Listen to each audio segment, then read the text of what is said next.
1. Could he be the vice president? A conversation with Congressman Byron Donalds. 2. I don't believe in moderate. I don't believe in left. I don't believe in right. The traditional political spectrum makes no sense in modern America. And 3. Could Nikki Haley jump to third party after Super Tuesday? A conversation with No Labels, Joe Cunningham.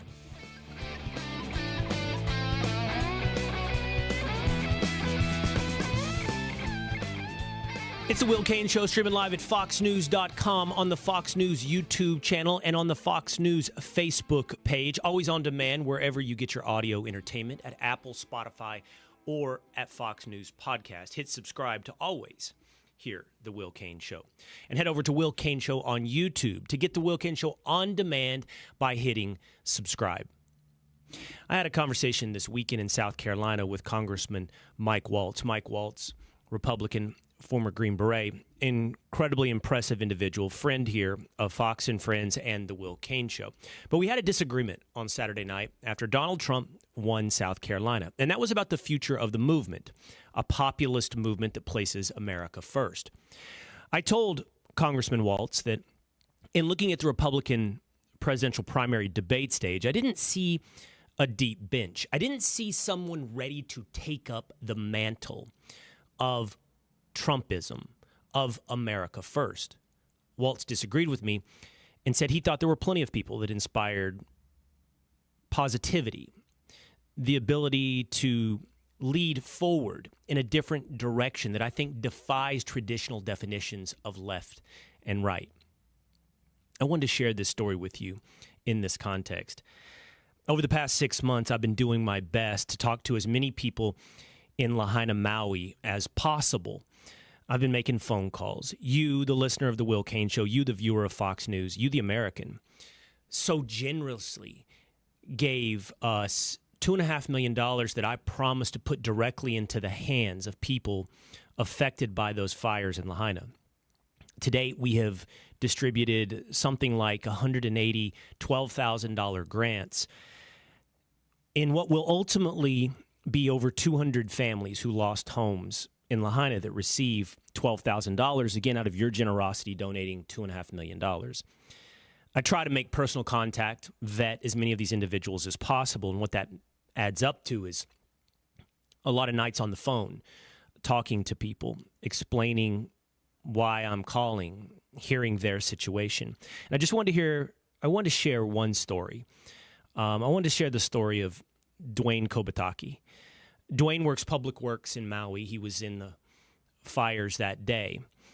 He has been, like many of the people involved as first responders that day, connected to churches. He's a man of faith, a deep believer in Jesus Christ, and dealt with, I think, not just the logistical trauma of losing your home and losing your town, but the psychological trauma of seeing something completely disappear, your memories, your childhood, your history.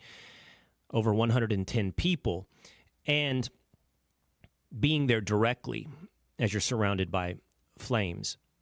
I talked to Dwayne on the phone, and the conversation tends to go in familiar directions. Many of the women I speak to are quickly, you can hear over the phone, reduced to tears.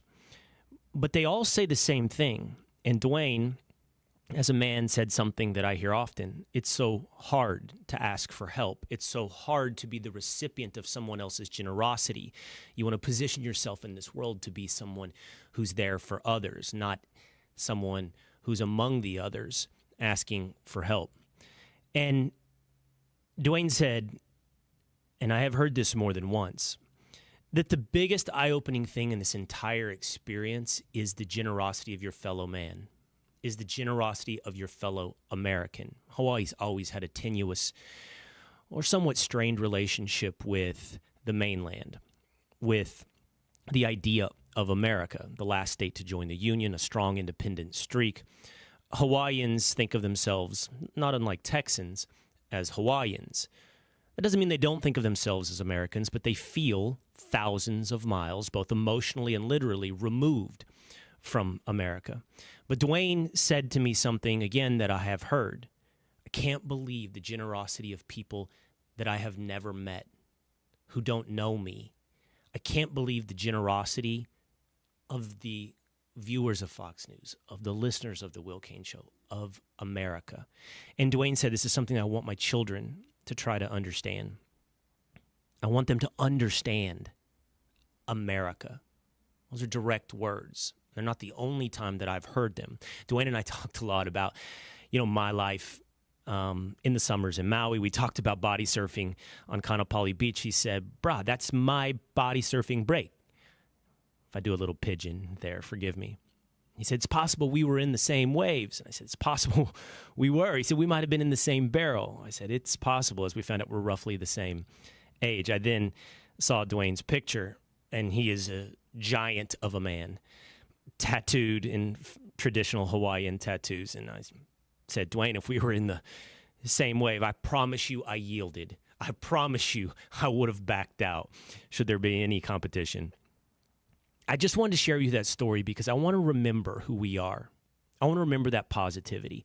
I want to remember America. And no matter what happens to this movement, no matter where this direction goes, whatever this country may be, if we can find leaders who inspire, if we can find positivity, I think we need a reminder to continue to carry the mantle of who we are as America. I bring that up, that positivity, not just because I think it's important and it's core to who we are, but because we have to continue to look at that going forward. I hope that Michael Waltz is right and that I am wrong. There are inspirational leaders of positivity ready to put America first, to remind us who we are as Americans. And I think today one of my first guests does help represent that positive, inspirational future for America. Let's start with story number one. He is the congressman from Florida. He is Congressman Byron Donalds, and he is a friend of the Will Cain Show, and he is rumored, not just rumored, he's listed on the short list as a candidate for vice president. You ready, Congressman? You ready to be vice president? Yeah, of course. Look, at the beginning, look, President Trump's going to make that decision. Would I do the job? Of course I would. It's about putting this country in position to be successful. Some people might be like, well, you're a two-term congressman, why you, or what makes you think that you could be on that list? One, I have a lot of relationships on Capitol Hill, and I think having learned the legislative process both in Florida and in DC, you got to have people who know that place to get to move an agenda through it. But number two, and more importantly, I think you got to have leadership that, comes from different walks of life in our country. I'm from the inner city, Brooklyn, New York, born and raised. A lot of sacrifices in life, worked hard, made something of myself. And then the third part is there's a lot of people in our party who frankly have asked if I'm going to be the VP. And I keep saying, look, it's not my call. That's Donald Trump's call. And I'm going to support whatever he does. But could I do that job? Yeah, I could. And the reason why is because leadership is the most important thing. And at the core, leadership is really about sound decision making. And if you make sound decisions, you have an ability to lead and get our country into a place that it needs to go. I was listening to your monologue earlier. It's not really about, conservatism per se, although I am very conservative. It's about common sense and just doing the right things to put our country and really our people in a place to be successful. So, whatever the job is, I'm here for it. I just want to win. I want a great America. Have you had conversations about vice president with Donald Trump? No, we've not talked about it. Will we talk about it? Maybe. I guess at some point we might. But right now it's been focused on the stuff happening on Capitol Hill and then just campaigning for the president to make sure he becomes the 47th president. I get it. There are some people who are probably, jockeying for position and all that kind of stuff. Like, I'm not really doing that. I just do my job. Almost it's an ode to Bill Belichick. Just do your job. And that's what I do. And I think it is pretty cool, though, I will say, that people, in our politics, in our party, think that highly of what I've done so far that they think that I could go on a ticket. You're from Florida. Donald Trump's from Florida. Many have pointed out constitutionally you guys would be barred from a joint ticket together. I guess theoretically, Donald Trump could change his primary residence back to New Jersey. So that is not something you, as a potential candidate for VP, you would have some logistics as a team to work out on the ticket. Yeah, look, I'm not going to tell Donald Trump to move. I'm gonna let you do that, Will. You know what? Again, when that if it comes to fruition, we'll cross that bridge when we come to it. We have this primary process, got to come to an end. Let's get that done. I think, the VP stuff, it'll take care of itself. Like, I really do believe that. I got decided to even run for Congress, really to try to help shape politics overall, do great things for my district and put our country in a better position. So, I'm not a lifer. I don't think I'm gonna be around forever. I gave myself 10 years to do this. I'm now in year 3, year 4, really in year 4 now. And I got a shelf life. I think that politics is not something that you spend your life doing. I think you go for a while, you do your job, and then you go back to normal life. And trust me, as the years go by, sometimes I do think about normal life more and more. What do you want to do after politics? Actually, I would probably go back into finance. I was a finance guy before I got into politics. I'm securities license 766. I had a book of business. I spent 20 years in banking, insurance, and then financial services was my last stop. And I do miss the business. It's a great business to just to work in. You help people accomplish their dreams. So I probably would end up going back. But you never know what life has for you in the next step of your journey. So whatever that is, I look forward to it. You could end up on ESPN's First Take. You talked about, I know you're a big fan. Yes, sir. Now we're talking. Let's go. Well, this is actually a great transition. You talk about, we need people from different walks of life. And I know what you're referencing, inner city Brooklyn, you're black. But there's something that, I've thought about. You and I, and maybe it's our mutual love of sports. You just invoked Bill Belichick. But I noticed this when I was at ESPN as well. And I'm not looking to get too philosophical about race, but I had this unique relationship with a lot of the guys at ESPN, specifically, well, not exclusively, but specifically the black guys at ESPN, where they came at me with a certain level of skepticism because, I don't want to say my politics, but my bias, my ideology, my point of view was obvious on First Take. And then they would find out, and this is kind of my characterization, Congressman, that I'm just kind of a dude. I'm just a guy, I like sports.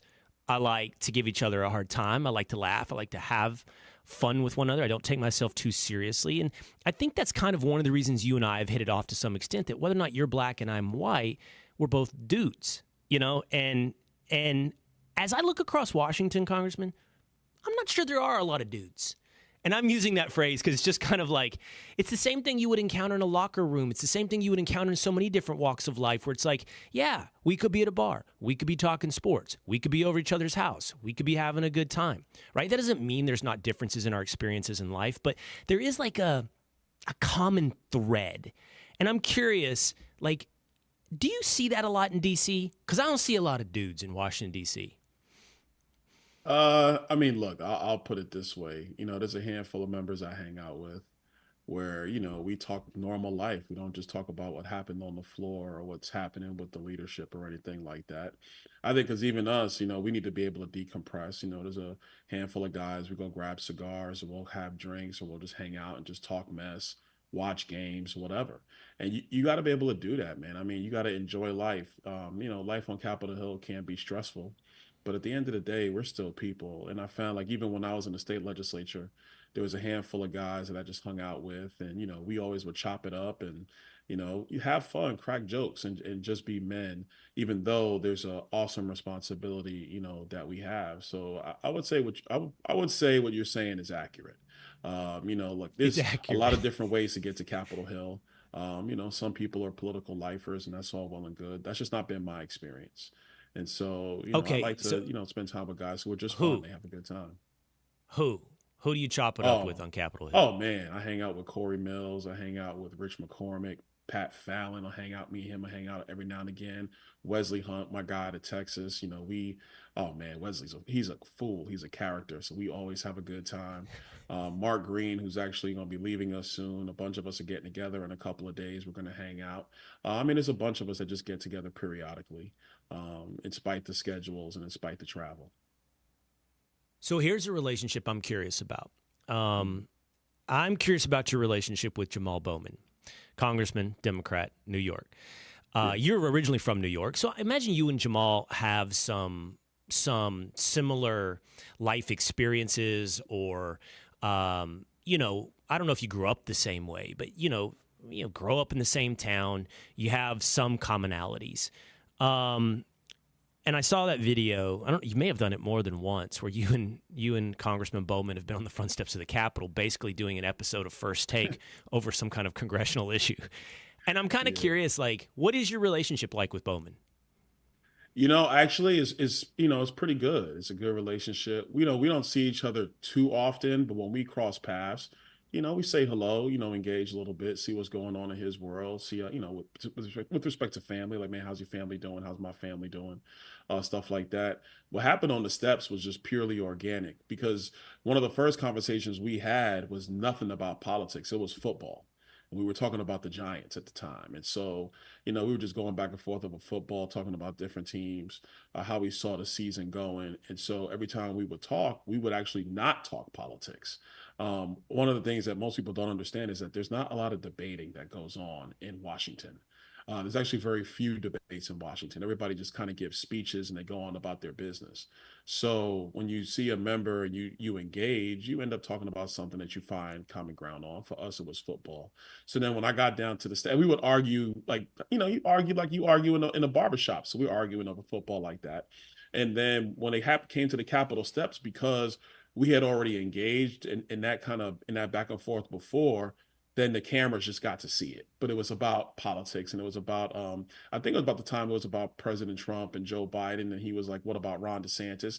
And I was just like, yeah, come on, man. Everybody knows that Ron DeSantis is better than Joe Biden. You know that. Almost like how it's in the barbershop, we have that conversation about who's better, Michael or Kobe or LeBron, or who's the better quarterback, Peyton or Tom Brady, or now you got to put in Patrick Mahomes. I mean, this guy's phenomenal. But those are the conversations we would have behind the scenes, and it spilled out for the cameras to see. Is he any good on football? Does he know what he's talking about when it comes to the Giants? No, I mean, like football and politics, he doesn't know what he's talking about, but that's okay. It's my job to educate him. Did you educate him on fire alarms? Did you teach him when and where you can pull a fire alarm? Yeah, I stayed away from the fire alarm stuff. So, he talked to me about it briefly, and I just looked at him and I'm like, come on, dude, really? Like, bro, come on. And I just left it at that. Well, what's funny? We just moved on. I saw that. And again, like,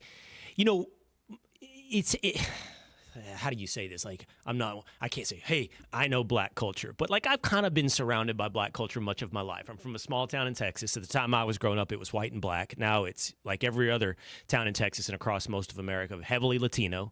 But spent years, obviously, in New York. My kids went to school in Harlem. I worked at ESPN. And I think a lot of people might have seen that interaction with you and Jamal and been like, wow, that's tense. And I actually saw it and I was like, I think these two dudes might like each other. Like, they're enjoying this debate right here on the steps of Capitol Hill. Oh, no, we did. That's the funny part. People who don't know, or if you've never really seen an encounter where, you have men just go back and argue. And the best way to explain it is the barbershop. Because in the barbershop, conversations, they get intense, but it's always in good fun. And everybody knows when it crosses that line, because you can see it's a different look. Like, there's no more smiles. There's no more loud talk. Things tend to actually get a lot quieter and they get more direct. But no, I'm just being honest. Things get quieter. They don't get louder. But, between he and I, it was just, that's just how guys get down in the barbershop. And that's how we argue. I think as LeBron has that show on HBO where they're sitting in the barber's chairs and they get into those debates, and sometimes they get a little rowdy, sometimes they don't. Sometimes somebody's trying to explain a key point. I think that's really how men typically engage. And so it's just different when the cameras see it, because I think especially with the political press, they're accustomed to everybody coming out and be like, I want to talk about what my good friend from New York said, and I have a vehement disagreement. No, we don't talk that way in real life. In real life, we get after it, and I think it's important for people to see that and understand that you can have those arguments or disagreements or whatever, and it still be respectful towards one another. Yeah, well, they're not dudes. That's the thing. Like, when Chuck Schumer comes out and does his thing, I mean, I'm pretty clear he's not a dude. We're Nah, going to he's come back not. to the No, he's barbershop not. in just a minute. I Yeah. want you to talk to me about this week. Okay. There is today Mike Johnson, Speaker Mike Johnson, Chuck Schumer, Mitch McConnell, Joe Biden are all meeting. They're attempting to work out some kind of funding resolution to keep a partial government shutdown from happening. There's talks over Ukraine. Many Republicans have held firm on the inclusion of some type of security for the border. What I'd love to hear from you is Speaker Johnson's he's got a real challenge here because he's got to somehow find a win for both Republicans, I think like yourself, who necessitate something significant at the border, at the same time working with Democrats to keep the government funded. So I would ask you this. Describe for me a win. Border security is the only win, Will. I just got to tell you. What's happening, we're going to be around 10 million entrants, encounters at the southern border. That's crazy. That's just pure insanity. The major cities can't handle it. And so, my advice to the speaker is make sure you have 218 Republicans for whatever deal you negotiate. Because if you have 218 Republicans in the House, that means you're going to have a good deal that can secure the border. And I'm a realist on this matter right now. The government's going to get funded at some point. If you were going to ask me what matters more right now, $20 billion in additional government spending or securing the southern border to stop another 2 to 3 people from coming into the country this year, I would say it's securing the border over the $20 billion. It's not even close.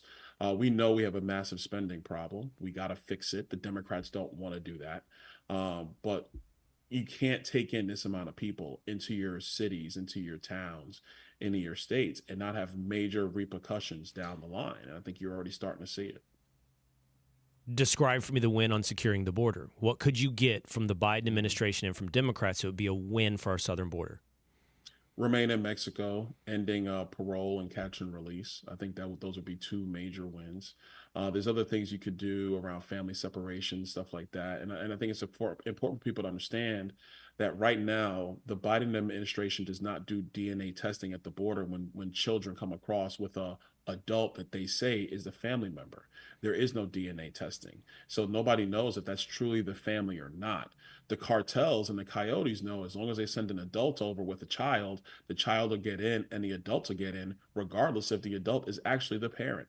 I mean, that's just crazy to me, but this is what happens in Biden's America. So I think you have to reinstitute that. The other thing is we have to put in place where if you want to apply for asylum, don't apply for it at our southern border. Apply for it either in Mexico or at the U.S. Embassy in your country or the next closest country. Don't give the coyotes and the cartels $10,000 to $80,000 to be shipped into the United States. We have to shut all of that down. So I think that's a win. Now, Democrats would say that's inhumane, but my counter to that is the only thing that's inhumane is knowing that young girls are being sold into sex slavery and knowing that there are migrants who are dying in the back of tractor trailers because it's too hot because there's no air condition in them and they're dying of heat exhaustion. Like that's inhumane as far as I'm concerned. But look, you have a situation where the radical Democrats in our country, they've been wanting this policy, Will. This is the policy they've always wanted. They've always wanted massive open borders. Now they got it. And my concern is that the American people are seeing now how terrible of a policy this is, and it's not going to work out for our country. Why do they want massive open borders? Because I think in their view that the United States is the one opportunity for a lot of people to be successful, and I do agree with that. It's a great opportunity for people to be successful, and they view that having borders and restricting immigration is not in the best interest of people. But my concern as a member of Congress and even as a citizen is not about what everybody in the world wants. It's about what's best for the United States of America. Look, to simplify it, man, everybody in their life. If you're a dude, you've thrown a great party. You've had a great party at your house. Everybody comes over. People are calling you, be like, "Hey, I didn't get an invite," and you're like, "Oh man, I'm so sorry. Things were busy. Come on by. Here's the address. Come through." But at some point, the party's over and you can't stay. When I was in college, they would say, you ain't got to go home, but you can't stay here. And that's the situation in the country as well. You can come to our country, work hard, make something of yourself, but you got to come the right way. You can't just try to to jump into a party you weren't invited to and then think you can stay just because you walked in the door. That's not right. And if that's how we deal with our own homes and our own property, we should deal that way as a nation. But the Democrats don't feel that way. They have been wanting this open border strategy for a very long time. They feel that no nation should have borders, that people should be able to move freely in order to just make the best of themselves. But the reality is that you have to maintain the order of a country, because if you don't do that, you don't have order. If you don't have order, you can't have a strong economy. If you can't have a strong economy, people in your own country suffer. And that's to the detriment of the American people. That's why I'll never support it. Yeah, I think that's right. I think it's at the end of the rainbow, it's a lack of a belief in the nation state or the virtuousness of the nation state, and some empathy-driven idea that you've got to have open arms to anyone who is in need. That's actually, I think, the philosophical end of the rainbow. I think it's also generous because I do think there's some strategic stuff at play as well over the short term when it comes to changing the electorate.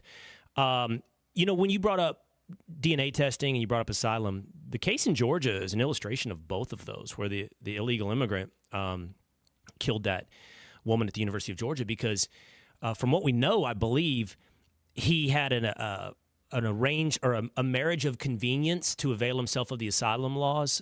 I don't know if he came over with a woman, they had a child with them. I don't know genetically if it is his child, but they claim family status, which helps their asylum claim.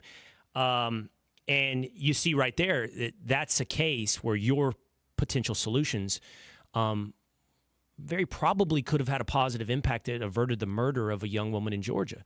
Now, the question is, I think, Congressman, if you got all that, and I think all of that is unlikely because, well, there's a Democrat Senate and there's a Democrat president. But if you got all that, do you think Republicans, could you get those Republican votes? Could Speaker Johnson get that if the price was $61 billion for Ukraine? I think the better way to say it is that you would get the votes on the floor. Now, there are members of our conference who are not going to vote for Ukraine funding. It's not the majority of our conference. It is a minority of the conference, but they just won't vote for it. But I think that if you had the border secured, even though they wouldn't vote for Ukraine funding, they would be less, upset about Ukraine getting money for its border while America remains unsecured. I think that package can definitely pass on the House floor if the elements of border security are there. But this is why Speaker Johnson's comments to the president have been very clear, and they are morally correct. You have to secure our nation first before we're going to secure another nation. That just makes sense. And so I think that you get the border package done. I think if that border package, as I described, got done, you would see the vast majority of Republicans vote for aid for Ukraine along with Democrats, and that money would go through. I don't think the $61 billion is needed. I think they probably need about $35 billion, most of that going towards lethal aid. The rest of it is like humanitarian costs and so on and so forth. And I'm not sure there are enough votes on Capitol Hill that want to continue to be in that business, because we've seen that money actually not get into the hands of the people who need it the best. That money is siphoned off into other apparatuses that I don't think it's in our interest to be funding anyway. Okay, so I had you describe a win. Now I'm going to ask you what's going to happen with this debate over funding. What I think is going to happen is that there's probably going to be some short-term kicker continuing resolution for a week or two. I think there's going to be probably two appropriation bills. We call them a mini bus and a mega bus, or there'll probably be three mini buses. And what I mean by that is that they'll put two or three of the appropriation bills together in a package, and that now creates a mini bus. If you put 8 or 9 of them together in another package, that's the mega bus. The thing that nobody wants to see on our side is an omnibus package, means you put all the spending into one bill. And the reason why nobody wants to see that is because typically what happens when it's all in one bill, that means somebody in the leadership in the four corners put stuff in that bill that nobody will find out about until after it's already signed into law. And that's how you get some of these stupid programs that get funded that end up pissing people off because they got jammed all together in one bill and nobody had a chance to read it, review it, object to it. Even staff members miss these things, but somebody stuck stuff in there because they knew they couldn't get it passed on its own in a standalone vote. So that's what I think is going to happen. I think you're going to see 2 or 3 appropriation bills that will follow a continuing resolution. All right, back to the barbershop. Yeah. The best player in the NBA is undoubtedly, without debate, Nikola Jokic. What do you say, Byron Donalds? In the NBA? Today. Man, I got to give it to Jokic, man. He's the finals MVP, 2-time MVP. I mean, look, it's right now it's between Jokic and Embiid, but Embiid gets hurt too much. And I love Embiid, but he gets hurt too much. And Jokic, man, the Joker, man, this guy's he doesn't starting jump. A franchise today. I know he doesn't hardly run. If you were starting a franchise today, you would rather have. I mean, I'm a homer, but I'm also right. You would rather have Joel Embiid than Luka Doncic. Give me Luka Doncic. Actually, if I was starting today, give me Anthony Edwards. That boy's he's special. No. Yes, good, Anthony Edwards. Oh my, he is special. Here's my problem with Luka. Luka's phenomenal. I'm not sure how many years I'm gonna get out of Luka. That concerns me. What do you mean? It concerns me. Physically? Yeah, it's really about his physical nature. I mean, Luka, he's a big boy now, but as he gets older, he's gonna have to be able to keep his weight under control because it's only gonna hurt his athleticism. I mean, his game isn't an athletic game, but it will hurt him in terms of staying healthy. That's my only concern about Luka. But Anthony Edwards, oh man, this guy, you're a rare athletic specimen like him. Vision doesn't age. A brain only gets better, and that's Luka's superpower. Seeing angles, seeing passes, seeing the floor, controlling it not just with your speed, but with how slow you can go as well. I have no concerns that age 40, Luka will be LeBron James. No, I totally disagree with you. Luka gets hurt now. You don't get – listen, he's on another network. Shannon Sharp says it better than anybody. You don't get healthier playing professional sports. You just don't. You get nicked up as you age. It happens to everybody. Well, I mean, we're not in our 20s anymore, but I know every once in a while you get up and your back is just bothering you for no reason at all, that you just slept different. It happens. And so my concern for Luka is, look, LeBron he's the best athlete I've ever seen play any sport anywhere. And he takes care of his body. You cannot confuse LeBron James and Luka Doncic in terms of care and concern for their body and their athleticism. I'm sorry. You just can't make that Everybody's comparison.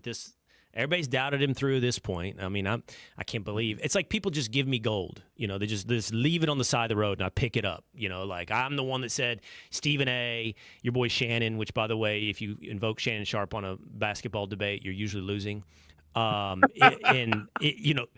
You're just leaving gold on the side of the road for me when it comes to Luka. I love Luka. I do. Love Luka. But we should have you on Fridays. It's the Will Cain Show sports exclusive podcast. And then we just do sports for 1 hour, you and me. Listen, count me in. We could do that. Listen, I got to tell you, man, I love talking sports. I don't get to do it much. Love sports, love football. I was telling a couple of my friends, I was like, man, the Chiefs going to win this Super Bowl. They're like, no, they're not. San Francisco got the better team. And I said, they do. But Patrick Mahomes is different caliber. That's right. Different guy. That's right. Different level. Patrick Mahomes. Congressman Byron Donalds, I mean it. I'll always tell you when I think you're wrong, but I think you represent one of the potentials for inspiration and a positive vision for this movement moving forward.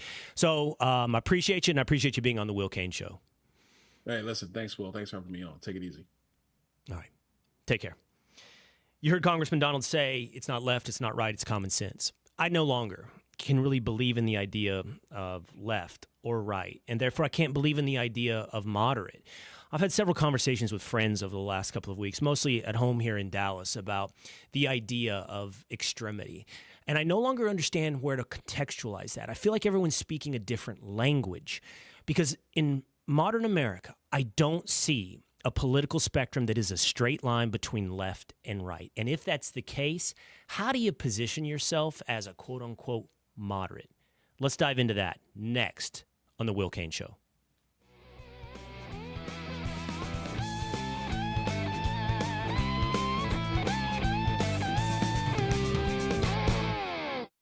From the Fox News Podcasts Network. I'm Janice Dean, Fox News senior meteorologist, and my podcast, the Janice Dean Podcast. Every week, I'll be focusing in on a person, a place, or a thing that deserves your attention because it makes the world a better place. Be sure to subscribe to the Janice Dean Podcast at foxnewspodcast.com or wherever you listen to your podcasts. And don't forget to spread the sunshine. America's listening to Fox News. Is this the start of a NASCAR dynasty for Ryan Blaney? Ready to go to work. A redemption tour for Chase Elliott? Is Denny Hamlin a ruthless competitor or a villain? Is it time for a Bubba Wallace breakthrough? For Ross Chastain to get back to breaking stuff? Or is this the makings of the wildest ride you'll ever witness? It's all of the above, and it's about to go down. Yeah! Let's go! The NASCAR Cup Series from Las Vegas, today at 3 Eastern on Fox.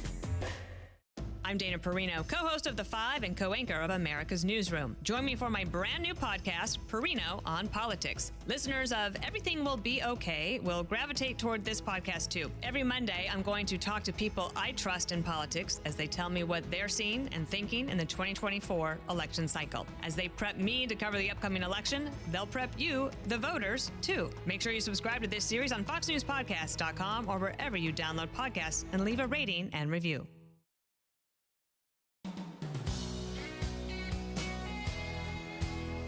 Could Nikki Haley jump third party? Could she be the candidate for No Labels? A conversation with No Labels Joe Cunningham coming up in just moments here on the Will Cain Show, streaming live at foxnews.com and on the Fox News YouTube channel, Fox News Facebook page. I've always promised and felt almost an instinctual pull to be nothing but absolutely real with you. Extreme authenticity. Hide nothing. You know, when I do the Will Cain Show, there's nothing on the other side of this camera.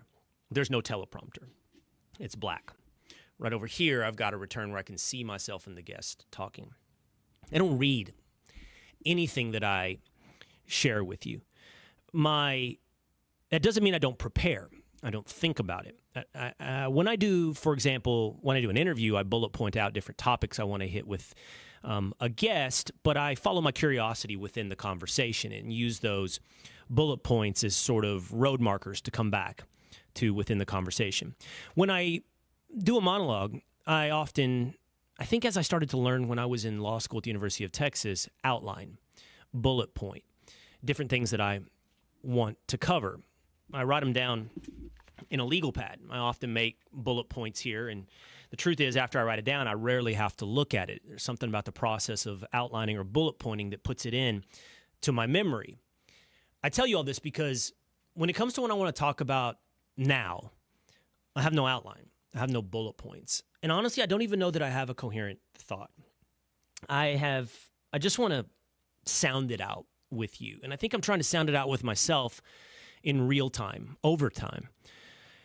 I've had a lot of conversations recently with friends, and you know, if I'm being real, most, not all, of my friends in Texas are conservative. When I lived in New York for 15 years, most, but not all, of my friends were progressive. But almost everybody, whether or not they consider themselves a progressive or a conservative, strives for some idea of moderation. They talk about the extremes, the extreme right, the extreme left. And I think instead of being able to define their own thoughts, what they're capable of doing is define what is not their thought. It's always easier for people to say what they're not than to say what they are. Because what you are is a blank slate. You're confronted with an open-ended question. You're not provided a multiple choice. It's not a true or false. Now, American politics throughout its history has offered you true or false. They've offered you a bipolar spectrum of political ideologies in a straight line from left to right. And most people would see that spectrum and choose their quote-unquote team and define themselves somewhere short of the pole of the far left or the far right. And in that, I think you hear people begin to say things like, can't we just find somebody moderate? Can't we just find somebody somewhat center? Someone center right, someone center left, someone common sense. And when I've had these conversations recently with my friends in Dallas who all would self-describe as conservative, I feel at times like they're speaking a different language. I almost feel like I'm incapable of participating in the conversation because I don't know what any of the terms mean anymore. My entire framework, not just for politics, but for life, has been somewhat scrambled over the past, I'd say, decade. I certainly would have been someone throughout my 20s and 30s who would have seen myself on that political spectrum. I would have said, you know, here is, for example, my ideology, and it would have been driven by my view of the Constitution, and it would have been driven by what I think is a fidelity to logic and objective truth.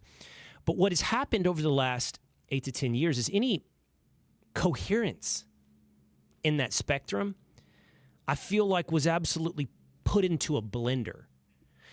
Look, at this point, the left is defined by issues such as a full embrace of censorship, government backdoor, private corporation, government mandated censorship, the open rejection of debate, and the tar and feathering of disagreement as misinformation.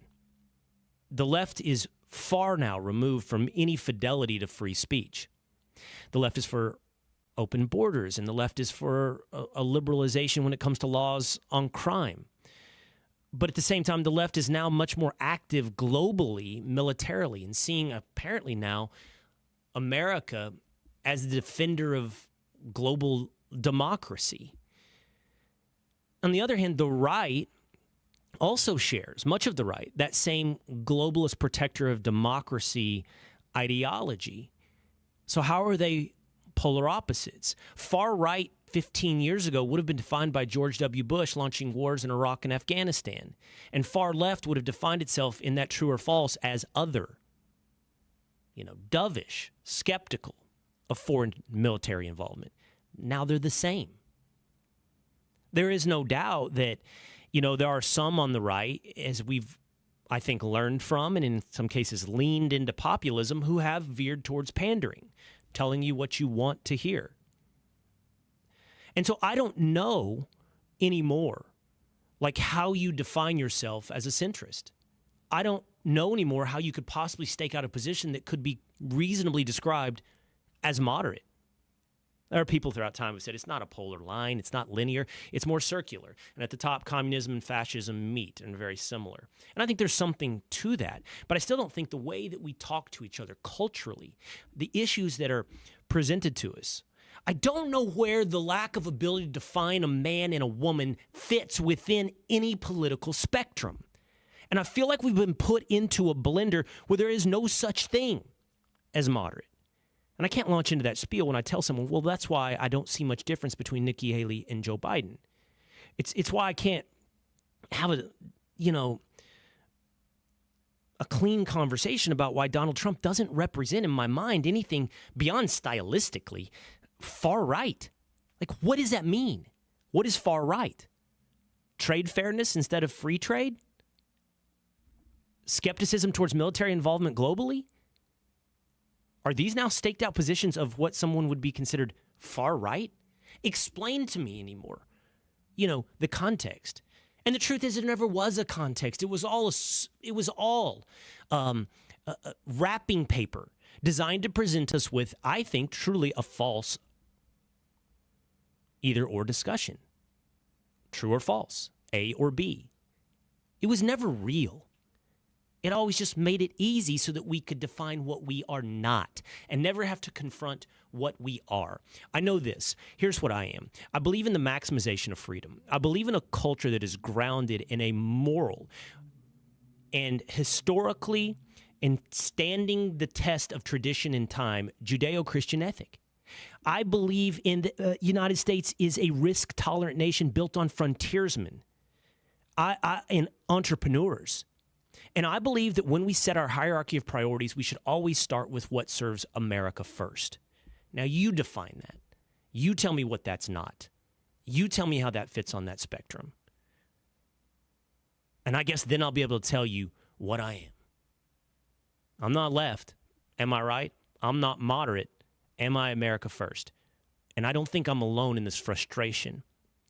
I don't think I'm alone in seeing the world isn't and probably never was the way it has been presented in culture and in politics in America. So with that, how do you mount a presidential campaign that describes itself as centrist or moderate? How do they fit into that scrambling dynamic of America? We'll ask in just moments the leader of No Labels, Joe Cunningham, and whether or not they will recruit Nikki Haley after Super Tuesday, next on The Will Cain Show.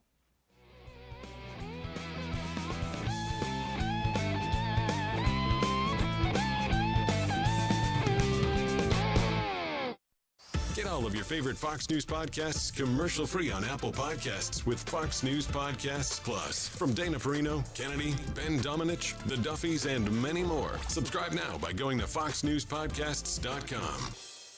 The Fox News Rundown, a contrast of perspectives you won't hear anywhere else. Your daily dose of news twice a day, featuring insight from top newsmakers, reporters, and Fox News contributors. Listen and subscribe now by going to foxnewspodcasts.com.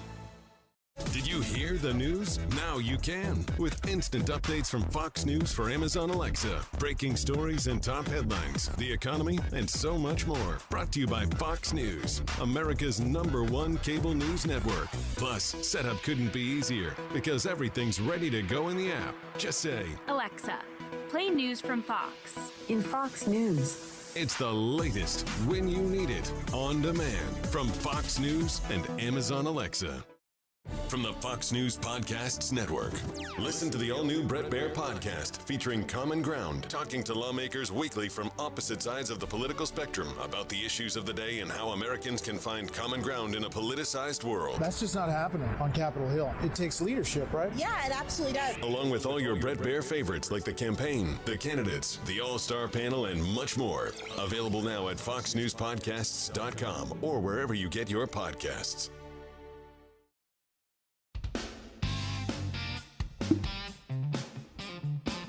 You know, I was listening to the Russillo podcast, my old friend from ESPN, Ryan Russillo, and his producer, Steve Cerruti, who was my producer at the Will Cain Show on ESPN. They discussed whether or not I would ever be able to be a guest on the Russillo pod under The Ringer and Spotify. And they said some very nice things, and they are both friends. I think a lot of them both, and they are important relationships. But in that conversation where they discussed whether or not they could actually pull it off, having me on the Russillo pod, I was casually described as, pretty far right. That's picking up, on the conversation we just had, is what does that mean anymore? I don't even know what that means, whether or not I am far right.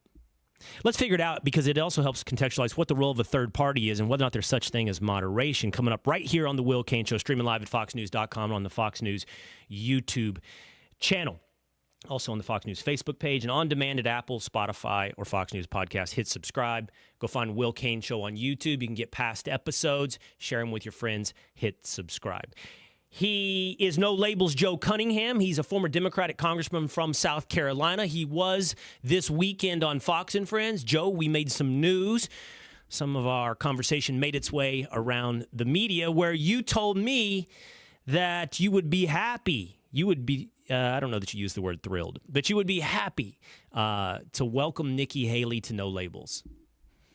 And I blame you, Will, for that news spreading like wildfire. It was great to be on with you. Great to see you this weekend in South Carolina. Hope you come back soon. I mean, look, we've been asked that. The truth is, we've been talking to a lot of spectacular candidates. And as I mentioned, this past Sunday, we're looking for somebody with broad cross appeal. And, just to back up, give people an idea as to who we are, we're online, nolabels.org. And we started this project to give Americans another voice. And like I said, on Sunday, another choice. People are generally dissatisfied with this. It looks like the inevitable rematch between Trump and Biden. And so we'd be looking to give them another option. And I think it has to be a contrast between what they're being offered right now.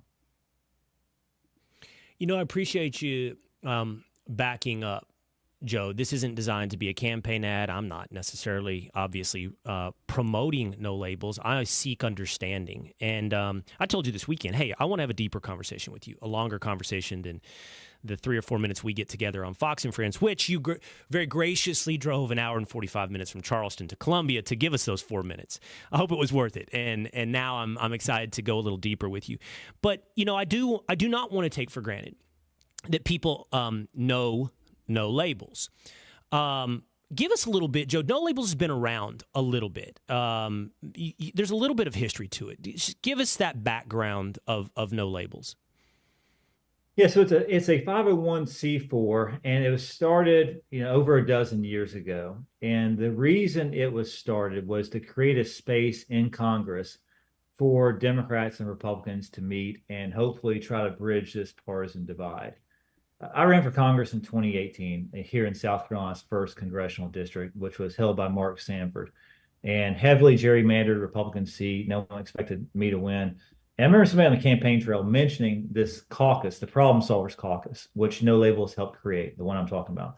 And I said, yeah, I'll take a look at it, when I get up there. When I got to D.C. And I was sworn in, there's 100 different caucuses, right? I found this one, the Problem Solvers Caucus, to be the only one up there where Democrats and Republicans regularly meet in a room every single week. These are the moderates, these are Republicans who won in Democratic districts and Democrats who won in Republican. And they meet every week to talk about ideas, whether it be like the news of the day, whether it be the border, the budget. When I was there, it was COVID. But it also gives people an opportunity, Democrats and Republicans, to look across the aisle for a co-sponsor of a bill they're wanting to introduce, to make it bipartisan, to show people they can work together. That has always been the bread and butter of the group. You see our leaders now, Brian Fitzpatrick, Congressman from Pennsylvania, Republican, Democratic, Jared Golden, Democrat from Maine, working together to present a bipartisan bill to secure our border, provide funding for Ukraine and Israel. So you see them stepping up in ways to provide bipartisan solutions. So that's always been the bread and butter of this group. Now, about a year and a half ago, No Labels started assessing what's going to happen if it's a Biden-Trump rematch, and how's America feel about it, and would they entertain another option, like a bipartisan ticket? And so we did an extensive amount of modeling and polling to find that, yes, Americans would be open to this, unlike any other time in recent history. And I understand the skepticism that comes along with, a third ticket or a third party, that type of discussion. I understand America's history with it, right? I also understand that we're in a very unique time that, Will, you and I have never seen before in this country, where Americans are so dissatisfied. And I don't know about you, but I see it a lot within Democrats that are simply just not excited about this upcoming election. So I want to get into 2024 with you, but tell me this. It's public, and we can look it up together. It's a 501c3. Who is funding No Labels? Like who's the major financial muscle behind making this a presidential ticket? I've gone through it, Joe. There's a lot of big names when it comes to finance. So talk to me about who's backing No Labels. Yeah, so No Labels, it's a 501c4, and the truth is, under law, we're not required to disclose our supporters. And we honor that. We honor their privacy. And Will, just to kind of take one step back, our role right now is gaining ballot access, to secure ballot in as many states as we can and offer that ballot line to a ticket. Now, once there's a ticket, once there's a campaign, and here's the distinction that people need to understand, is that once a campaign is set up, a super PAC is up and running, those donors, those supporters should be disclosed, and they will be in accordance with law. However, this goes back to a case called Unity 08 versus FEC. this whole, something similar was done in 2008, where a court ruled that, yes, you can secure ballot access without having to reveal supporters and donors, so long as you're not advocating for or against a specific candidate. And that case itself kind of was predicated by a United States Supreme Court case, Alabama versus the NAACP. And then I'll give you a chance to ask a follow-up question. But that case itself was based upon the state of Alabama trying to get the NAACP, nonprofit, to release its supporters, its members. And we know that was in an effort to discriminate against them, prevent them from obtaining state jobs or otherwise. So it has a long history, and this is pretty much settled case law. And I'll add one more thing too. The folks who are trying to prevent our access to the ballot have said openly that they want to go after any potential candidates. They want to go after our supporters. They want to discourage and attack folks and try to undermine that support. So that lends itself to a reluctance to violate the privacy of those supporters. All right. Well, I know that's a mouthful, but I want to give you the full picture since we had some time to break it down. Well, and it's also part of the conversation I want to have with you today. So your 501c4, correction, for me, your 501c4, I did see this past weekend. I'm not pulling it up. By the way, I'm not scrolling sports scores when I look at my phone and I'm talking to you. I'm trying to pull up something that I want to ask you about. I did manage to see a list of donors to No Labels. I believe this past weekend. I don't have it in front of me. I couldn't look it up in time. But I do happen to see what you're talking about, wherein the headline from the Associated Press, U.S. News and World Report, who are No Labels donors? Democratic groups file complaints in an attempt to find out. Subhead, 2 Democratic-aligned groups this week have filed campaign finance complaints against No Labels. So they want to know who's funding this. They want to know who's behind it. I understand. I think you make what should be for anyone watching or listening, a serious argument to understand about if those donors are revealed right now, they will be the subject of serious political attack. And you don't have to trust me, and I don't think you have to trust Joe Cunningham. It's been reported, Joe. Your side, and I'm using your side because you referred to it when we were talking this weekend as your side on air, has gone after, meaning the left, meaning Democrats, has gone after No Labels or threatened No Labels in some pretty shocking ways, including a report from Semaphore that you guys received a letter saying, hey, there will be no Jill Stein this year. And if you have, forget skeletons, if you have a fingernail in your closet, prepare for investigations and attacks. And that's coming at you, Joe, from your party or former party. That's coming at you from Democrats. Yeah, it's been, and I mentioned this on our show, it's been incredibly disappointing, and again, in speaking, I always believe Democrats hold the high ground as it relates to ballot access, voting rights, things like that.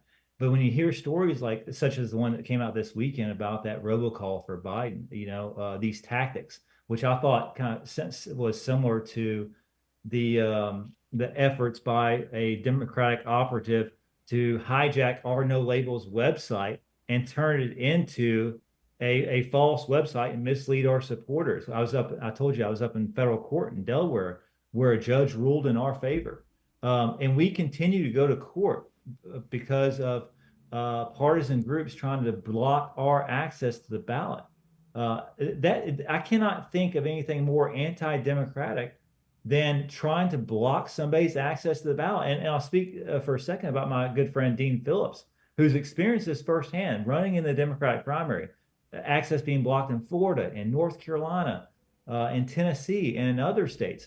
So this whole notion that's being put forth by the far left that this justification that some are trying to make that in order to save democracy we must first destroy it. I fundamentally disagree with it.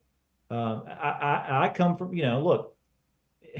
I think Democrats should, instead of trying to suppress access to the ballot, get out there and make your case on why people should vote. I think Republicans should do the same. And I speak about Democrats, but I also see culpability on the right as well. We also saw the RNC trying to pull the plug on the presidential campaign with Trump early. So I say that to say that there's enough, well, Joe, I mean, let's be fair. I want to be fair, and I want you to be fair, and we just got to accurately describe reality. The RNC, seeing that the inevitable winner of the Republican primary is Donald Trump, is hardly the same as what's going on right now. And meaning from the left, and you're only part of the story, by the way. The threats and attacks on no labels are only part of the story. Restricting ballot access for Donald Trump, as you just mentioned, like going after Dean Phillips. I mean, quite honestly, we did see some of this in the past with Bernie Sanders. And the justification is what you said. We got to save democracy. So anything that gets in the way of Democrats is a threat to democracy. And that now includes you. I mean, we're going to get to 2024 and talk about who, but let's say it had been Joe Manchin as your candidate. I mean, reap the whirlwind, Joe. Reap the whirlwind, no labels. You're going to be attacked. And I have to ask you, man, what does that tell you? Like, you were a Democrat.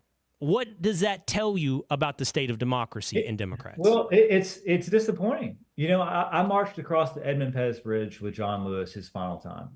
Again, I served in Congress and I supported a large number of voting rights measures. And to see and look, Will, like I could go down the list of these lawsuits that have been filed, frivolous lawsuits against us to block our access to the ballot, whether it be in Arizona, in Delaware, in Kansas. I mean, and we challenge them and we win, and we're continuing to win. And it's interesting that, a lawsuit would be filed like the one you mentioned earlier, the IRS or the FEC, but few media outlets follow up and say, oh, here's the conclusion to that. No Labels won that lawsuit, and they won the appeal, and we're going to continue to win because once you get into the court of law, we have a constitutional right to do what we're doing.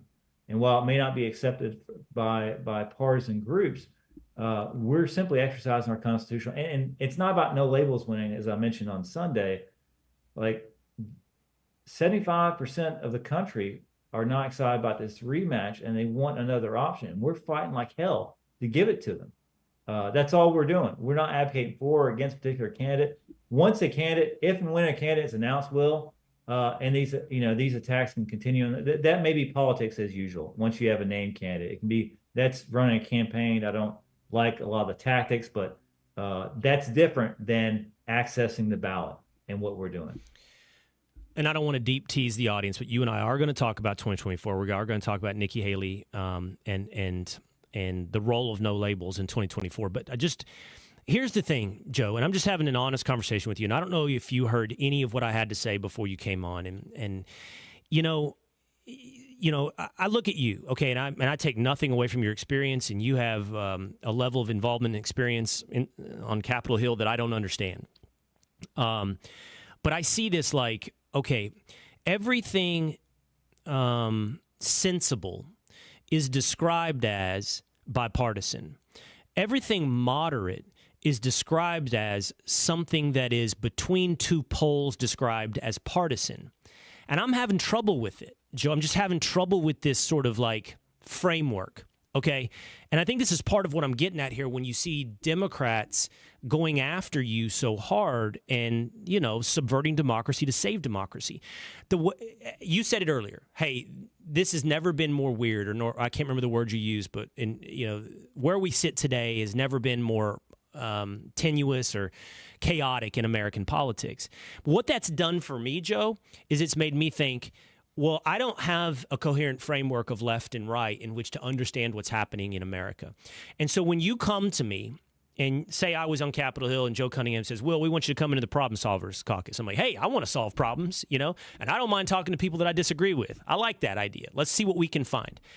But if you come to me in the way that I feel like No Labels is positioned, of we want to be moderate, we want to be centrist, we want to be bipartisan, and even the names that are talked about, Manchin, Haley, Romney, what I hear and why I don't see a place for you right now is I don't see how you fit into the framework of America in 2023. I see how you fit into the framework in 2005.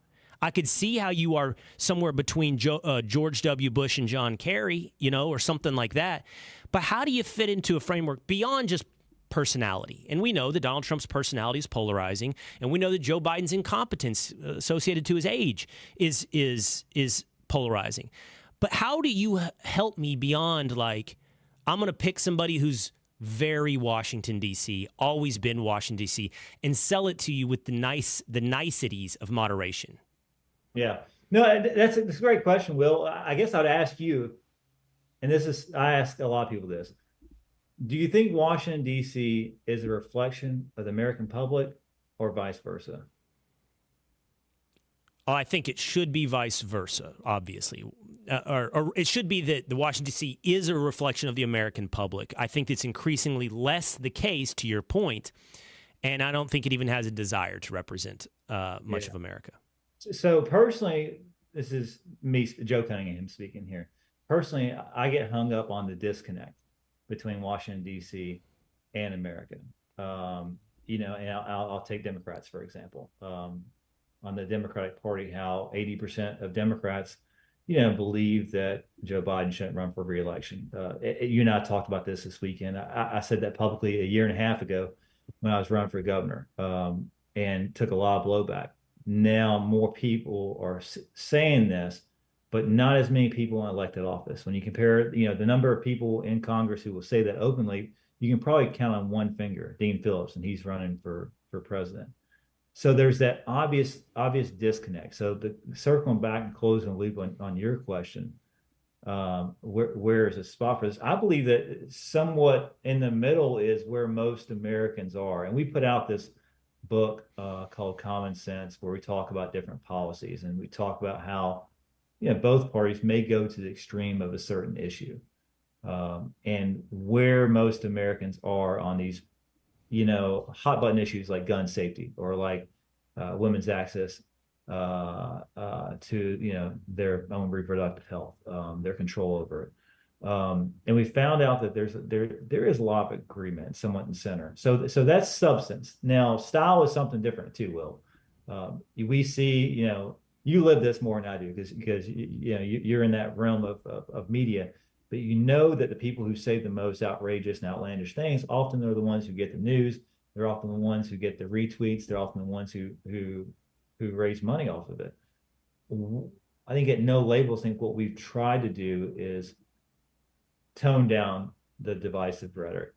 And if there's a disagreement, leave it at that particular subject, and then hopefully move on to work on something else.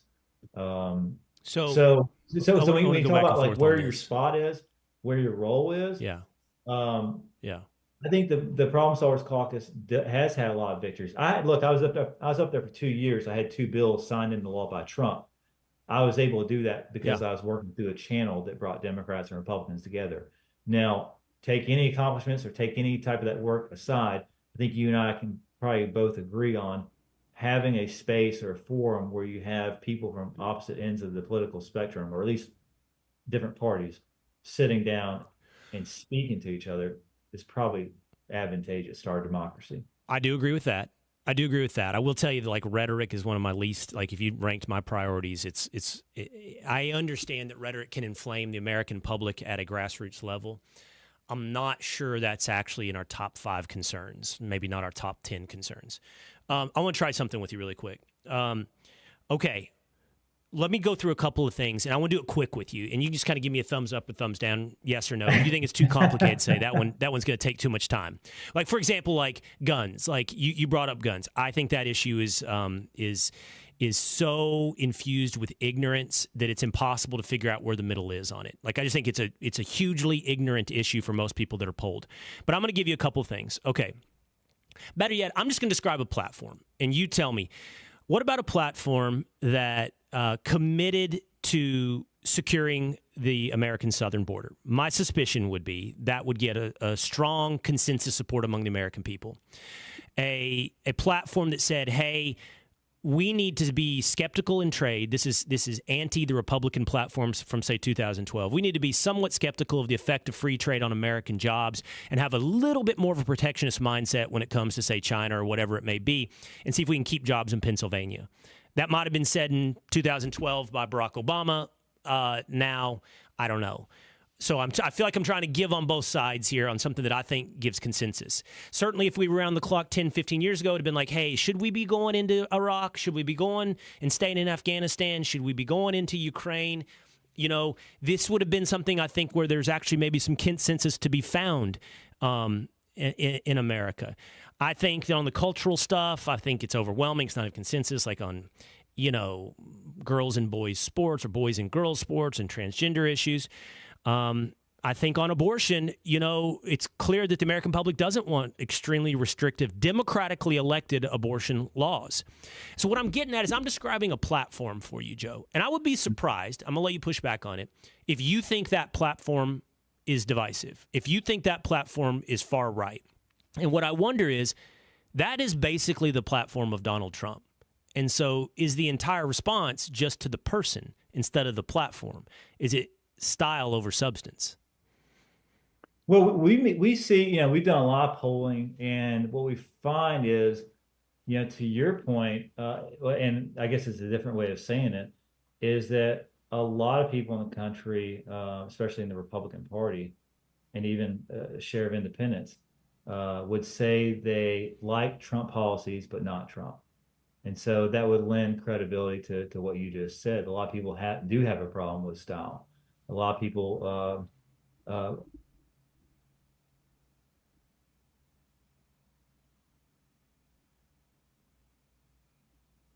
Well, it looks like Joe froze. Hopefully he catches up here in just one moment, because we got to talk about 2024 and no labels. 2 days. See if you can get Joe back connected. We got to get a few more things. We got to get some specifics about no labels here. I don't think that was media censorship. I don't think that was YouTube or Fox News stepping in. As Joe was about to tell me that Trump's policies are not only popular in a consensus with the American people, but actually the one that scrambled those political lines that we've been talking about throughout today's program. That's why he won over, for example, Union Democrats. That's why he won Pennsylvania. That's why he won Michigan. That's why he won things that were lost by John McCain and lost by Mitt Romney. That's why the Republican Party was so different and so oddly now described as far right, is that it is a scrambling of the political lines and no longer fits that spectrum. It's just that everything for the last 8 years has been defined by two words. Two words and two words alone. Donald Trump. Nikki Haley, a response to Donald Trump. Joe Biden, a response to Donald Trump. Everything simply a response to Donald Trump. And sadly, as we point out, not his policies, not his positioning, which is consensus as we described, but his personality. And I get it. I get it. I've been open with the audience, you know. I've said it on air. I did not vote for Donald Trump in 2016. I did vote for him in 2020. I don't often talk about my votes. But the difference between 16 and 20 for me was the ability to set style in the background in pursuit of substance. It was the ability to look beyond whatever problems you might have with the man and see what the man has done for the country. And I think that is the right place to go. I once read a book by Peggy Noonan called When Character Was King about Ronald Reagan. And I understand the value of character, and I understand the value of leadership. But you know what you also have to do at some point? You got to look at the wall and see how many W's and L's are on the wall. You got to look at accomplishments. You got to look at America and say, pretty easily, discernibly, hey, what was America like 4 years ago? What is America like today? What was it like under Donald Trump? What is it like today under Joe Biden? Economically, at home, wars across the world. What is it? And I think when you look at that wall, it's pretty easy to see the W's and the L's, and then we're only left with, can you then therefore look beyond the style? Can you look beyond that superficial thing that's driven every bit of American politics and a lot of American culture for the last 8 years? Those two words. Donald Trump. Here's what I want to ask Joe Cunningham, and hopefully we're able to get him back on the horn. Who knows what happened to the internet in South Carolina? I want to ask him about Nikki Haley, whether or not that is a realistic candidate. We got to talk about sore loser laws, whether or not it's even possible for Nikki Haley. If not Nikki Haley, who would be the candidate? And depending then on who is that candidate, are we just now looking at a redux of 1992? Are we just now looking at a spoiler role for No Labels in ensuring the opposite party of whatever is the top of the ticket. If it's Nikki Haley, it's a Republican. If it's Joe Manchin, it's a Democrat. The opposite party is elected president of the United States. That's what I'm hoping to do here with Joe Cunningham in just moments here. I think my guys will get back to me and tell me if it's a possibility or an impossibility. If it's an impossibility, we're going to get him back here on the show in just a little bit. I'll tell you, one of the things I've been looking at talking about here on the Will Cain Show, I don't know if we can do this 2 days. I don't know if we What do you got? What do you need? Pull up in-studio camera for me. I don't know if you can pull up in-studio camera along with working on getting Joe back. See if you can bring you guys up. Yep. And you've got Establishment James, Young James, Tinfoil Pat's out there somewhere in the ether working on his whiteboard, and 2 days in the control room in New York City. I'm going to present an argument to you guys, a debate, and we're going to try to sort this out. While we're doing this 2 days, are we trying to get Joe Cunningham back? We are. I think his computer may have died is what I'm guessing. It went down really fast and he hasn't come back yet, so hopefully very soon, but I'm keeping my eye on it. If his computer died, Joe, that doesn't give me faith about running a presidential campaign. Let's go into this thing with a 30% charge. Man on Reddit posts that his wife of several years, with whom they have kids, went out for a girls' weekend, and on Friday night did a little dancing, did a little kissing. Dude walked her home. She invited him up. They slept together. Calls the husband the next morning, admits the infidelity, crying, upset. The debate for the table is, should he forgive her? I'm going to give you guys a few minutes to think about that. Reddit is divided. It's a 50-50 proposition right now. Should he forgive her? I'm going to give 2 days, Young Establishment James and Tinfoil Pat, a minute to think about that, because that's a bit of a bear. But they can think about it, because right now we have No Labels. Joe Cunningham back right now. Joe, what happened? Did your computer die? Hey, Will, next time you want to get rid of me, just say so, and I can leave, man. You don't have to cut me off like that. That was very rude. That was very rude of you. You like I just put the blame on you. I don't know, man. I don't know if it's the Wi-Fi here in South Carolina or if it's my outdated computer, but my apologies. Where were we? Let's dip into those coffers for No Labels and upgrade that computer. Get a full battery charge before we run a presidential campaign. I was actually getting ready to send you a contribution link, Will. You were getting ready to admit to me that Donald Trump's platform is actually a consensus-building platform for America if he can just get past his personality. I do want to do this. I want to move forward now. I do want to talk about 2024. I feel like I put it off throughout our conversation. Okay, you said to me on Fox and Friends that you'd be happy to have Nikki Haley. That as we mentioned at the outset of our conversation, got a lot of news. Here's the question. Could you even get Nikki Haley, or are you precluded by many, many states having sore loser laws preventing someone from jumping from Republican to third party, in your case, No Labels? I'd be happy to answer that. I want to touch base on your last statement, though, and just push back on it that the platform of No Labels and our common sense, pulls evenly from both sides. It's not an image of Donald Trump. And we got, it's basically a reflection of where most Americans are. And I mentioned earlier that many Republicans feel like they like Trump policies, but not Trump, but not all, obviously not Democrats and not all independents as well. So, but if people want to learn more, Will, they go to nolabels.org. That's my second plug for the website I'm putting in there for us.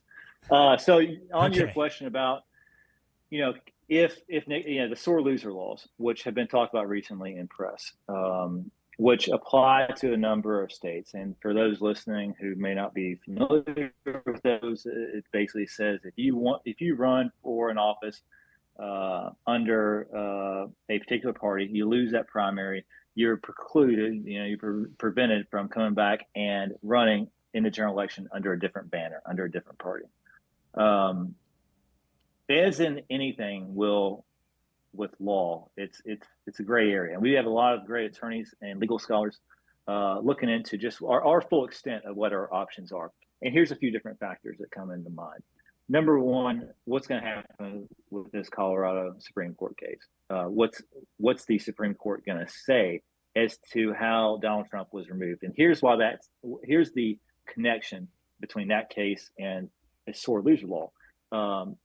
How wide the opinion is, or how narrow it is, on the ability for a state to remove somebody from the ballot, particularly for a federal office. And then coming back to another point is that a lot of people are conflicted as to whether or not these sore loser laws can apply to a federal office, particularly presidential election.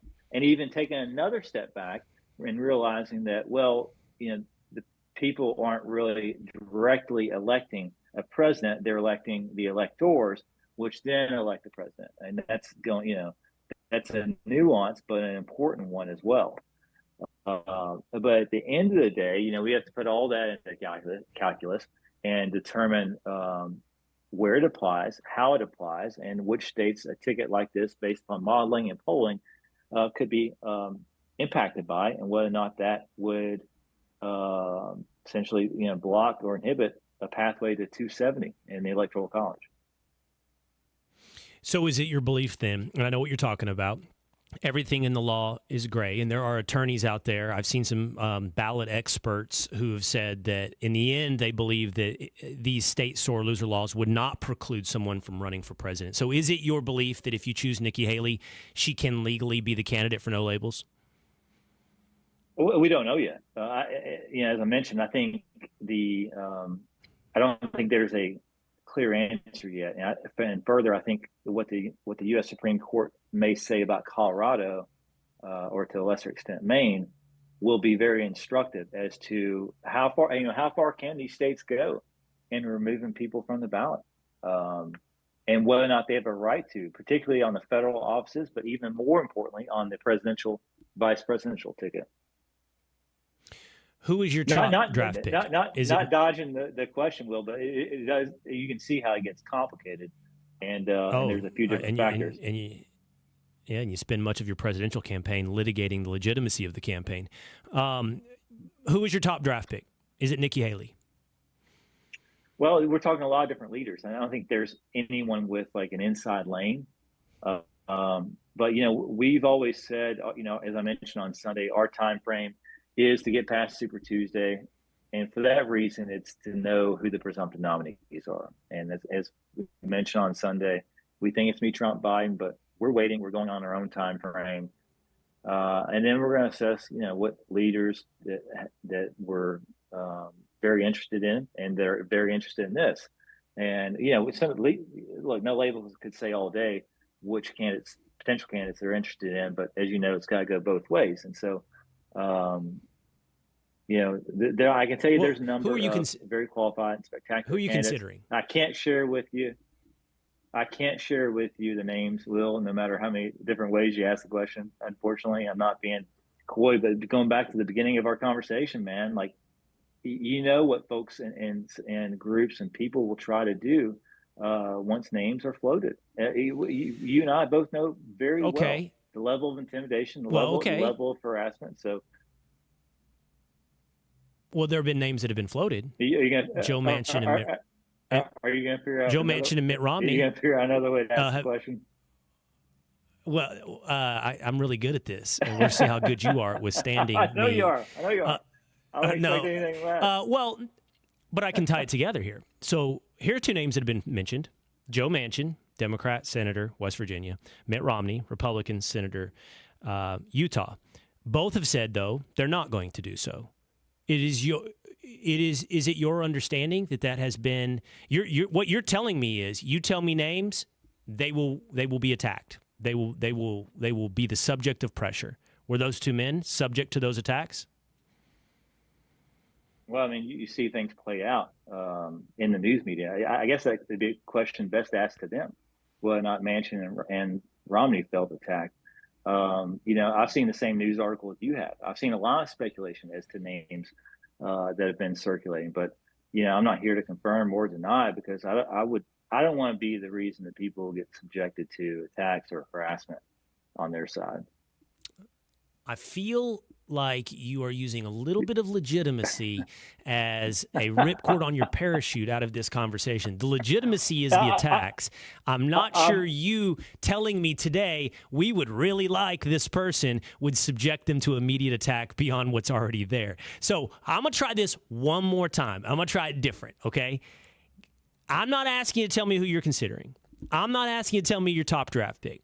I'm asking you to give me someone who, in your mind, would well represent no labels. They may not even be a contender for president. What I want to know is the kind of politician you consider to be a good symbol for no labels. I think you take a look at our community, and Senator Manchin was one of them too. And when I served in the Problem Solvers Caucus, it became bicameral, where we had people over there on the Senate side. A lot of great leaders in the Senate who worked with no labels. Anybody who's been a part of that process and exuded bipartisanship. We definitely feel like those are folks that the common sense majority, as we call them, would like. But again, that's the people in the Problem Solvers Caucus, people on the Senate side that have worked with no labels, people, former governors and former senators. Those are all public names. And those are all people that we've worked with in the past. Now, whether or not some of them would be considered or willing to step up, that's another question that I'm not at liberty to answer. All right. So this is my last question for you. I'm not going back to the well. It's not variation of the same, though, is it? No. I'd love to do it again just to irritate you, Joe, but no, I'm going to move on. What I'm gonna say is this: if you, I think you're going to have to address this, and I think I would hope you and I have a decent rapport now, and you'd address it with me here directly in the future. But if it's Nikki Haley, there are going to people say you just elected Joe Biden, you just Ross Perot'd George Bush, you split the Republican vote. If it's Joe Manchin, you already know the response from Democrats. There will be no Jill Stein. There is no Joe Manchin. The point is, you put a Democrat at the top, and you're going to have to deal with attacks from the left. You put a Republican at the top, and you're going to be, in effect, Joe, giving the election to Joe Biden. Like, how do you get beyond this idea that you're not just a spoiler? You can actually find an electorate out there that's willing to put your candidate above the other two for president. I think the premise of the question insinuates that these voters are, belong to these parties. You got to earn votes, first of all, and to take even a giant step back, political parties were not mentioned in our Constitution, and we've gotten to this point where people are serving the parties instead of the other way around. So I'd reject the notion that we owe a specific duty to either political party. We owe a duty to the American people. The 75%, 80% of Americans who are not happy with either of these choices. And there's no other group, there's no party who's standing up and speaking to them. So, to your question, like, how do I feel if people are saying we're going to be a spoiler or that's not the intention. I would rather, this effort not be necessary. I would rather American people, 80% of Americans, say, hey, we're happy with their choices. We're really excited about both of them or either of them. But that's simply just not the case right now. And we wouldn't be doing this if it weren't. Yeah, I hear you on the duty, but I think you're also, you're no dummy, and you know the strategy. And I think what the question comes down to is, can you actually win? Because if you can't actually win, all you're doing is ensuring someone else loses. We've said from the outset that unless there's a clear pathway to victory when we launch this thing, and I think, if and when the ballot line is offered and it's taken and the candidates are announced and it takes off, I think we'll know fairly soon whether or not these numbers, the 80% of Americans who are unhappy with the choices, if they wrap their arms around this ticket. And that's going to have to be a lot to do with the campaign, which, again, we're not running. We'd be offering a ballot line. But if it takes off with a whimper, I would imagine the ticket be pulled down, because the last thing we want to be is a footnote in American democracy as to just completely tilting the scales. I do think that if there's ever a chance in modern history where something like this is possible, and Victor Hugo said this, he said, "There's nothing more powerful than an idea whose time has come." And to sit back and say our democracy is in great shape, our country is in great shape right now, would not be intellectually honest with each other. And we're at least standing up to try to do something about it. And if we launch this and it becomes very apparent that, hey, America does not have the appetite for this, then we'll pull it back. And we have that ability to do so, I should say, by the way. Okay, last question. This is going to tie all of our conversation together on my skepticism on where you fit in the current American political dialogue, what it means to be a moderate, and my pressing you on who could be a potential candidate. Donald Trump's not the only person I feel like that has scrambled the political lines. So I'm just going to ask you, as a theory, is there any circumstance where, for example, Robert F. Kennedy Jr. could represent no labels? I don't know. I haven't given that much thought, to be honest. We'd be looking at a potential leaders that have the ability to bring folks together and have a clear and concise message. I don't think any discussion's been had with his camp, but I can't say that for sure. We're talking to a lot of folks with experience in serving, but we're going to continue to wait till after Super Tuesday, assess it, and figure out who can stitch that coalition together to put a pathway to victory. Well, here's why I say it, and I'll say this as we go, Joe.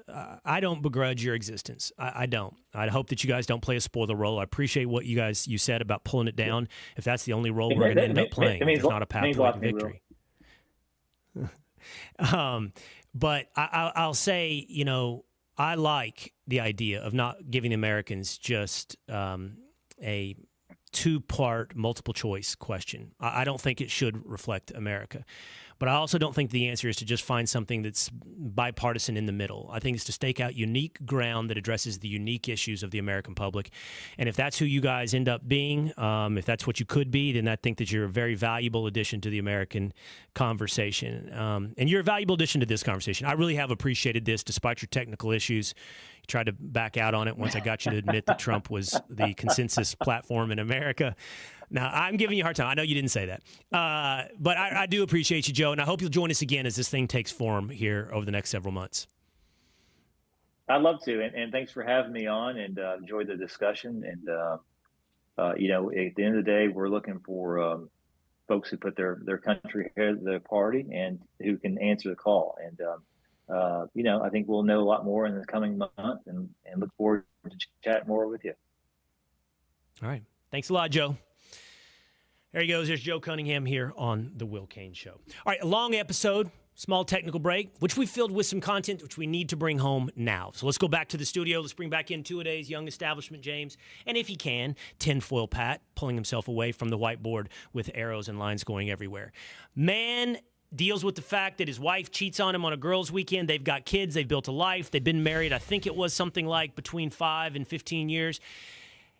Reddit is divided. Does he forgive her? Or does he burn it down? You're the man, young James. What do you do? I mean, to be fair, we've seen it have this happen at good instances in my hometown, and usually what happens is they kind of wait till the kids all go off to college and then part their ways. Kind of have an amicable partnership to raise the kids. And so a delayed, punt. A delayed divorce? Because when we talked about this... A house full of anger? Just leaving it sitting there. Because when we just all... sits there, everyone knows. Yeah. Yeah, you're right. I think that happens a lot, actually. Yeah. Two-a-days. You're about to get married. Yeah, I am. And my response yesterday was absolutely just, you have to, leave. The trust is gone. But after thinking about it and thinking about it with kids, I think I would try to work it out and see, what I could do, because there is a lot more involved in it at that point. And maybe you can work it out. Exactly. And I've seen it happen, but I've also seen it not work out. But we'll see. So tinfoil Pat's out there, but I know he and I are on the same page. He's got like 6 kids. I got him here. I've got 2 kids.